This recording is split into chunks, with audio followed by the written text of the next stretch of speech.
आज हम चर्चा करेंगे और साथ ही हम यह भी देखेंगे कि अनुबंध खेती क्या होती है और इसके विभिन्न आयाम क्या है। तो चलिए स्टार्ट करते हैं आज का हमारा टॉपिक, मॉडल कॉन्ट्रैक्ट फार्मिंग अधिनियम 2018।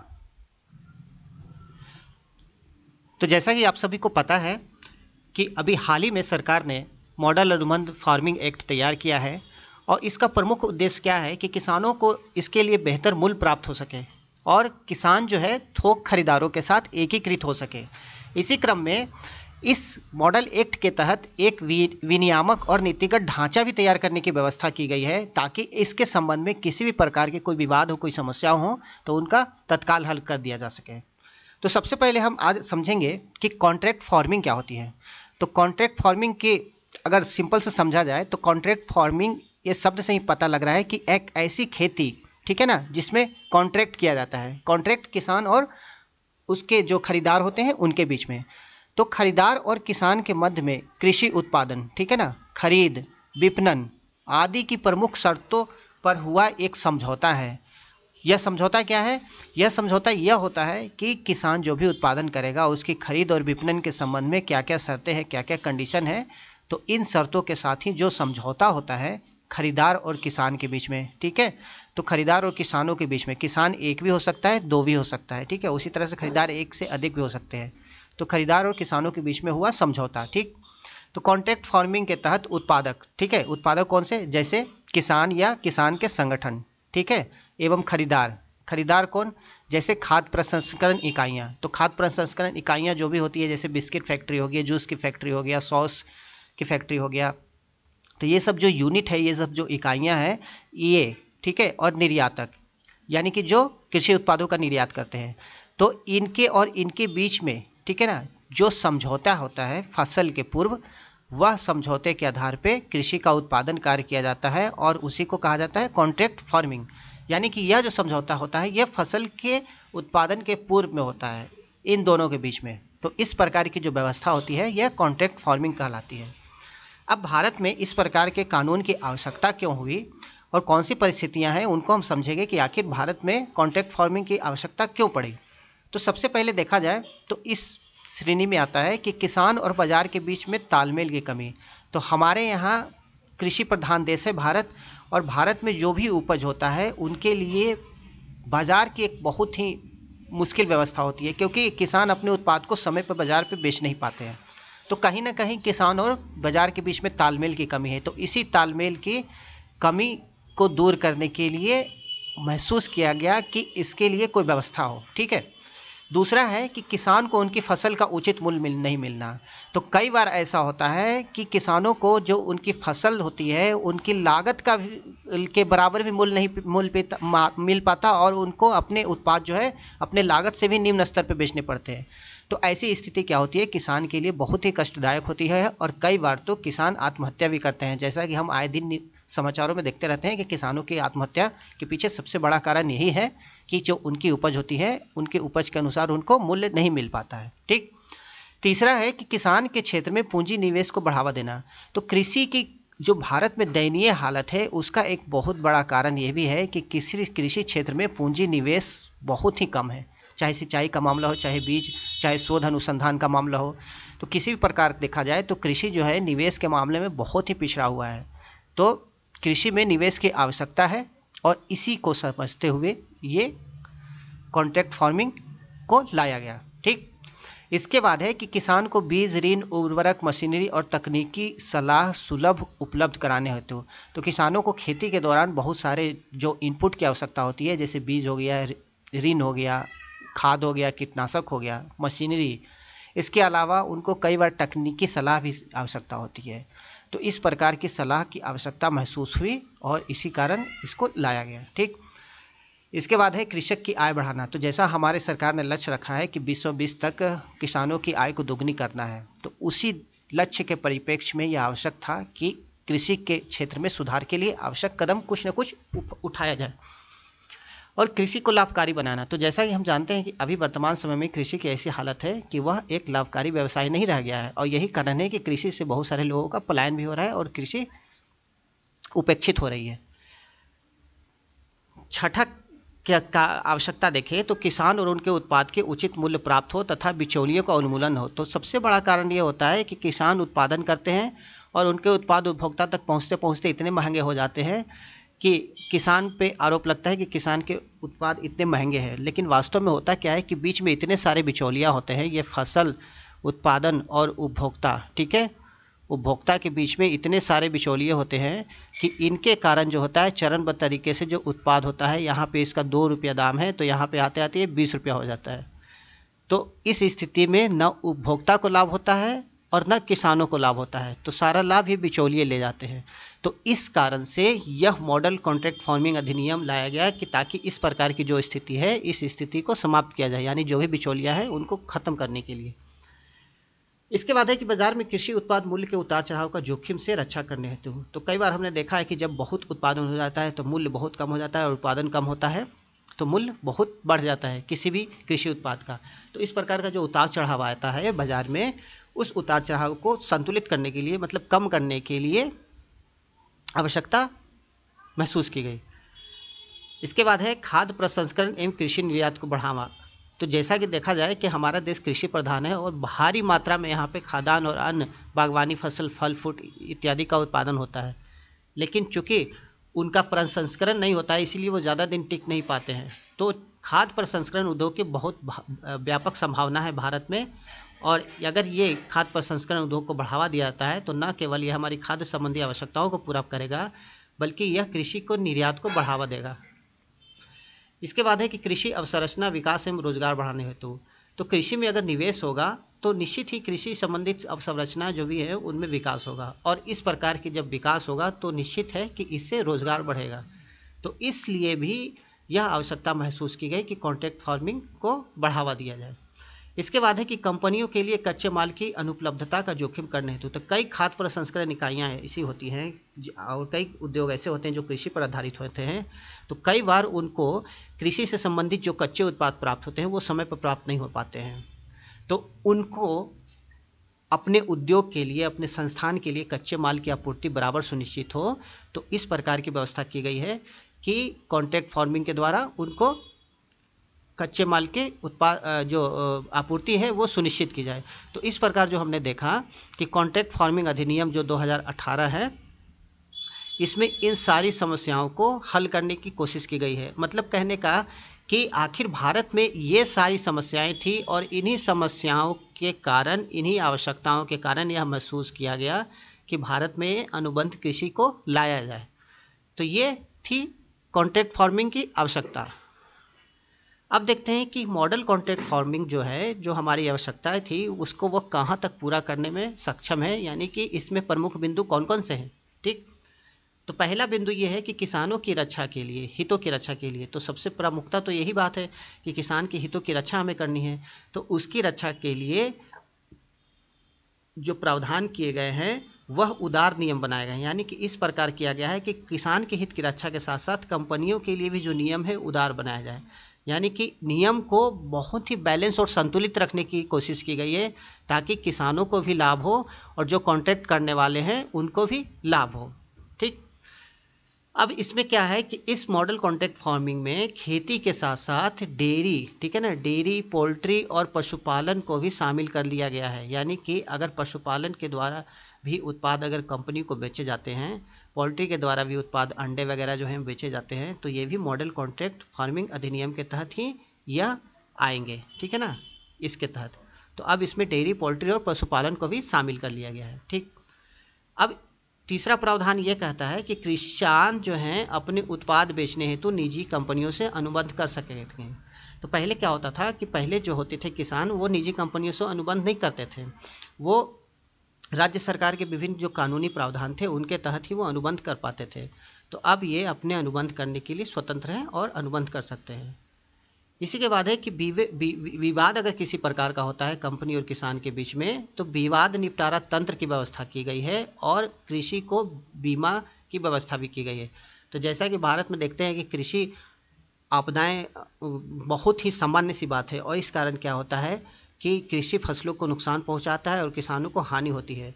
और चूंकि किसानों द्वारा उनका बीमा नहीं कराया जाता है क्योंकि वो सक्षम नहीं हो पाते हैं बीमा करवाने के लिए, तो इस कारण से क्या होता है कि उनका जोखिम कम नहीं हो पाता है। तो यह मॉडल कॉन्ट्रैक्ट जो अधिनियम बना है, इसमें यह व्यवस्था की गई है कि जो भी कॉन्ट्रैक्ट होगा, जो भी अनुबंध के तहत खेती किया जाएगा, उसकी बीमा की व्यवस्था भी आवश्यक रूप से शामिल किया जाएगा।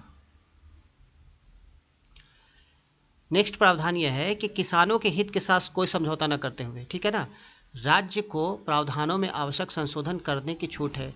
यानी कि राज्य अगर कोई भी राज्य अगर मॉडल कॉन्ट्रैक्ट फार्मिंग अधिनियम 2018 जो सरकार द्वारा, केंद्र सरकार द्वारा बनाया गया है, अगर वो किसानों के हितों के विरुद्ध कुछ न करते हुए अगर उसमें संशोधन करना चाहे राज्य, तो वो कर सकते हैं। आपको मैं बताता चलूँ कि अभी तक जो कॉन्ट्रैक्ट खेती होती थी, उसको एपीएमसी एक्ट के तहत कॉन्ट्रैक्ट खेती किया जाता था, और उसके कारण क्या होता था कि किसानों को, खरीदारों को, जो भी खरीदार करते थे, तो अनुबंध खेती करने के लिए एपीएमसी जो एक्ट था उसके तहत मार्केट फीस और कमीशन शुल्क इत्यादि का भुगतान करना पड़ता था। लेकिन अब जो है, अब भुगतान नहीं करना होगा, ठीक है ना। तो इस प्रकार अगर सरकार कुछ प्रावधान में संशोधन करना चाहती है, तो उसको संशोधन करने के लिए संशोधन करने हेतु स्वतंत्र है, लेकिन संशोधन करने के लिए कोई भी ऐसा प्रावधान नहीं करना होगा जो किसानों के हित के साथ के विरुद्ध हो, ठीक है ना। मूल्य निर्धारण में पूर्व, वर्तमान और जो आगामी उपज होती है, उन तीनों को शामिल किया गया है। यानी कि कॉन्ट्रैक्ट खेती में जो भी मूल्य निर्धारित होगा किसी फसल का, कि उसका खरीदारी कैसे किया जाएगा, किस भाव से किया जाएगा, तो उसमें जो पूर्व का जो मूल्य है, वर्तमान का मूल्य है, और जो आगामी उपज है, उसको शामिल किया जाएगा इसमें, ठीक है ना। कॉन्ट्रैक्ट फार्मिंग में भूमि पर कोई भी अस्थायी निर्माण करना संभव नहीं होगा। तो कई बार ऐसा होता है कि अनुबंध खेती के तहत कंपनियां अनुबंध कर लेती है और उनकी किसानों की भूमि पर अस्थायी निर्माण कर लेते हैं। तो इससे क्या होता है कि जो कृषि भूमि होती है उनकी, वो नष्ट हो जाती है। तो इसी प्रकार के अन्य विवादों से बचने के लिए सरकार ने प्रावधान रखा है कि कॉन्ट्रैक्ट फार्मिंग के तहत भूमि पर कोई भी अस्थायी निर्माण नहीं होगा, ठीक। किसान और कंपनी के बीच होने वाले करार में प्रशासन तीसरा पक्ष रहेगा, ठीक है। ये इंपॉर्टेंट है कि किसान और कंपनी के बीच में किसी प्रकार का करार होता है कॉन्ट्रैक्ट फार्मिंग के संबंध में, तो इसमें प्रशासन जो है वह तीसरे पक्ष के रूप में शामिल होगा।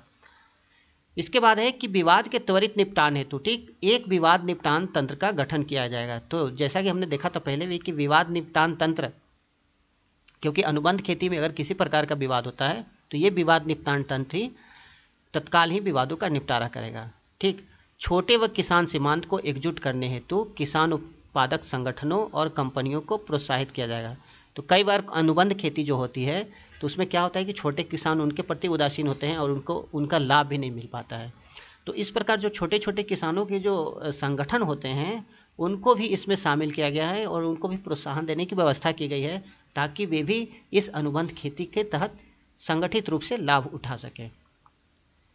इसके बाद नेक्स्ट बिंदु है कि कॉन्ट्रैक्ट फार्मिंग के उत्पाद पर फसल बीमा के प्रावधान लागू होंगे। तो फसल बीमा के जो भी प्रावधान है वो इस पर लागू होंगे, और किसी भी भूमि पर अस्थायी संरचना का निर्माण नहीं होगा। ये तो पॉइंट रिपीट हो गया, जो ये पॉइंट है, चलो ये तो टाइपिंग में आ गई, कोई बात नहीं। इसके बाद देखते हैं लाभ क्या हो गया। तो लाभ सबसे बड़ा ये होगा कि सबसे जो छोटे किसान हैं, जो अभी तक अनुबंध खेती के लाभों से वंचित हैं, उनको भी शामिल करने का जो प्रावधान है उससे छोटे किसान लाभान्वित होंगे, ठीक है। दूसरा लाभ ये होगा कि किसानों को जो भी उत्पाद उनके द्वारा किया जाता है, उनको बाजार पहुंच मिलेगी आसानी पूर्वक, सुगमता पूर्वक, क्योंकि उनके जो उत्पादन है वो खेत से ही सीधे जो अनुबंध खेती के तहत जो भी खरीदने वाले हैं उनको डायरेक्ट चला जाएगा और इनको बाजार खोजने की आवश्यकता नहीं रहेगी।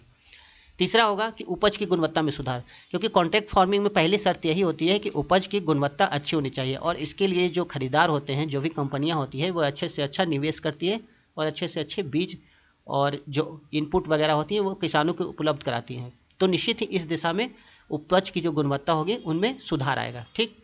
चौथा है कि कृषि उत्पाद की निरंतर आपूर्ति से मूल्य में स्थिरता आएगी, बाजार मूल्य और मांग में उतार चढ़ाव के जोखिम को कम करेगा। तो कृषि उत्पाद की निरंतर आपूर्ति होती रहेगी यदि कृषि में निवेश होगा और इस तरह से कृषि में उत्पादन को बढ़ावा मिलता रहेगा, तो इस प्रकार जो आपूर्ति होती है कृषि उत्पादों की वो कंटिन्यू बनी रहेगी, और मांग और पूर्ति का जो अर्थव्यवस्था के नियम के अनुसार वस्तुओं का मूल्य उतार चढ़ाव होता है वह नहीं हो पाएगा। दूसरा लाभ, नेक्स्ट लाभ है कि उत्पादन इनपुट के माध्यम से उत्पादन में सुधार होगा। तो ये अभी हमने चर्चा की है कि उत्पादन इनपुट अगर अच्छा होगा और उत्तम क्वालिटी का होगा तो उत्पादन क्षमता में सुधार होगा। ठीक, इसके बाद है कि कुशल बाजार संरचना तथा विपणन दक्षता में भी वृद्धि होगी, क्योंकि बाजार की संरचना तो सुधरेगी। तो जब किसान उत्पादन करेंगे और उनके उत्पादन को डायरेक्ट ही बाजार में दे दिया जाएगा, तो इस प्रकार जो हमारी बाजार की संरचना है और विपणन दक्षता है उसमें वृद्धि होगी। नेक्स्ट पॉइंट है कि उत्पादन जोखिम में कमी। तो हमने जो मॉडल कॉन्ट्रैक्ट फार्मिंग एक्ट का प्रमुख बिंदु देखा था, उसमें बिंदु एक ये भी था कि मॉडल कॉन्ट्रैक्ट फार्मिंग के तहत जो भी वो किए जाएंगे वो बीमा, उसमें फसलों का बीमा अनिवार्य है। तो फसलों का जब बीमा अनिवार्य होगा तो उत्पादन जोखिम में निश्चित रूप से।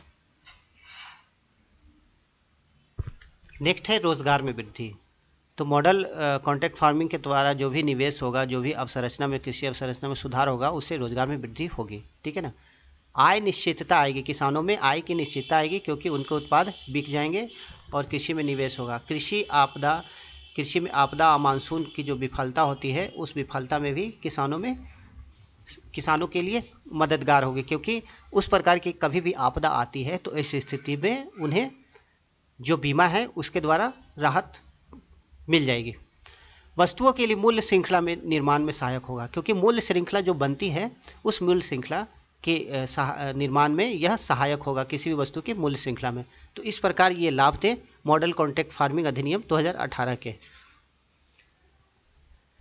अब भारत में जो मॉडल कॉन्ट्रैक्ट फार्मिंग आया है उसका क्या महत्व है उसके रेफरेंस में। तो जो भी उस पिछले स्लाइड में हमने देखा था लाभ, लगभग पॉइंट वही है, फिर भी यदि देख लेते हैं तो अच्छा रहेगा इस प्रकार के क्वेश्चन को लिखने में। तो छोटे व किसान जो सीमांत है उनको लाभ होगा। ठीक है, किसानों को उनकी उपज का समुचित मूल्य मिलेगा। ठीक है, कृषि क्षेत्र निजी निवेश एवं भागीदारी बढ़ावा मिलेगा, यानी कि कृषि में निजी निवेश और भागीदारी को बढ़ावा मिलेगा। कृषि अवसंरचना के विकास को गति मिलेगी और निजी क्षेत्र के आने से नवोन्मेष तकनीकों को समावेश होगा कृषि में। तो जब निजी क्षेत्र आएगा कृषि में तो यहाँ पर नई नई तकनीकें आएंगी, नई नई अनुसंधान और विचार भी आएंगे, तो निश्चित ही कृषि में सुधार होगा।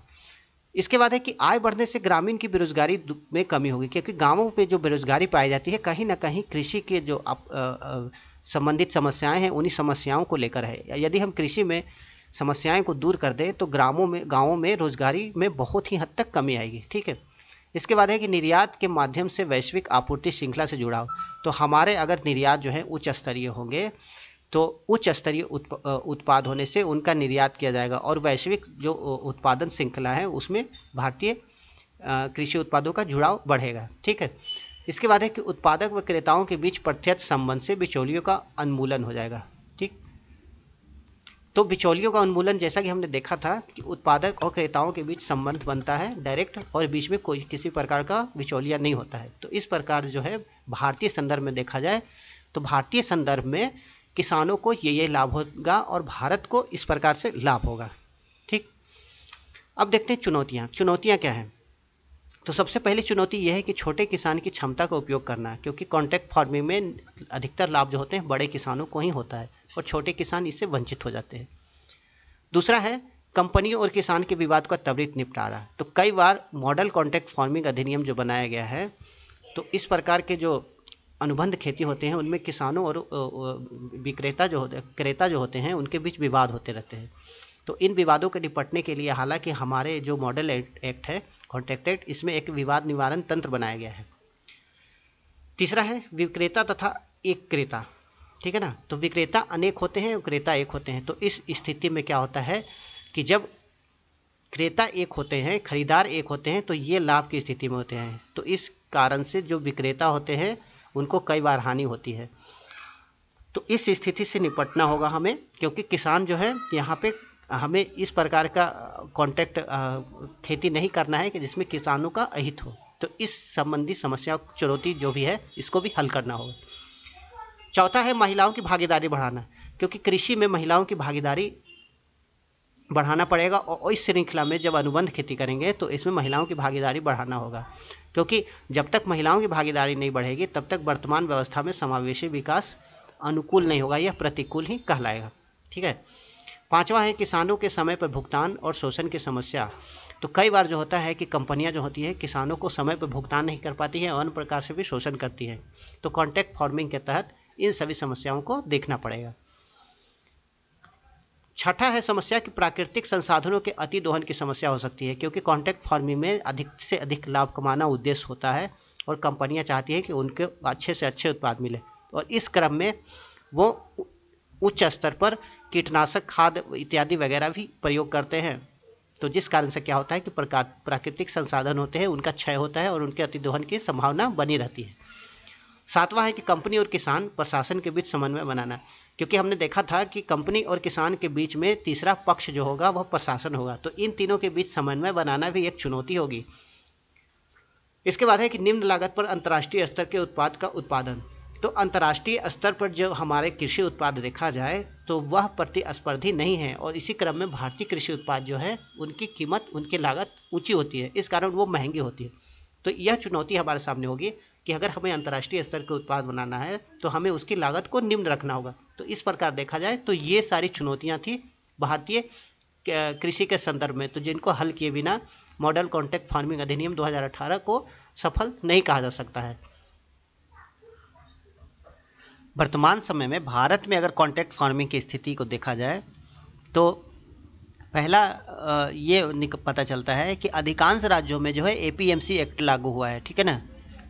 तो इस एपीएमसी एक्ट के कारण क्या होता है कि किसान जो होते हैं अपने उत्पाद को बेचने हेतु इस पे निर्भर होते हैं, ठीक है ना, इस पे निर्भर होते हैं। तो इस कारण से क्या होता है कि वो अपने उत्पाद समय पे नहीं बेच पाते हैं और उनके उत्पाद जो बेचते हैं वो बहुत ही सस्ते दाम पर बेचते हैं, ठीक है। दूसरा यह है कि 22 राज्यों में अनुबंध खेती और सह विकल्प के रूप में प्रचलित है, यानी कि भारत के कुछ राज्यों में अनुबंध खेती है लेकिन यह विकल्प के रूप में प्रचलित है, ठीक है ना। और अभी इसके पूरे जो आयाम हैं उसको फुल स्विंग में ये प्रचलित नहीं है, ठीक है। तीसरा क्या है कि राज्यों को अनुबंध खेती से संबंधित कानूनों को लागू करने संबंधी अधिकार है। तो इस कारण क्या होता है कि राज्य अपनी सुविधा अनुसार अनुबंध खेती को संबंधित जो भी कानून है उनको लागू करवाते हैं, और इसमें कई बार होता है कि किसानों के हित की अनदेखी की जाती है। हालांकि कुछ राज्य ऐसे हैं जहां पे अनुबंध खेती बहुत ही अच्छे तरीके से चल रही है। तो पंजाब, मध्य प्रदेश जैसे राज्य में देखा जाए तो बड़े क्षेत्रों में अनुबंध खेती का प्रचलन है, और यहाँ पे जो अनुबंध खेती की जाती है उस खेती के उत्पाद जो है बड़े बड़े कंपनियों को निर्यात किए जाते हैं, ठीक है ना। उनके उत्पाद जो है बड़ी कंपनियां खरीदती हैं। तो इस प्रकार इन राज्यों में अनुबंध खेती की अच्छी हालत है और यहाँ के जो किसान हैं उनको अपेक्षाकृत किसी से अच्छा लाभ मिलता है। तो इस प्रकार की व्यवस्था वर्तमान में भारत में है। इस प्रकार हमने देखा कि भारत में अनुबंध खेती की क्या स्थिति है और अनुबंध खेती का कैसी व्यवस्था है। इसी के साथ हमारा अनुबंध खेती और मॉडल एक्ट अधिनियम 2018 जो है वह समाप्त होता है, और नेक्स्ट वीडियो के साथ जल्दी उपस्थित होंगे। Thank you very much.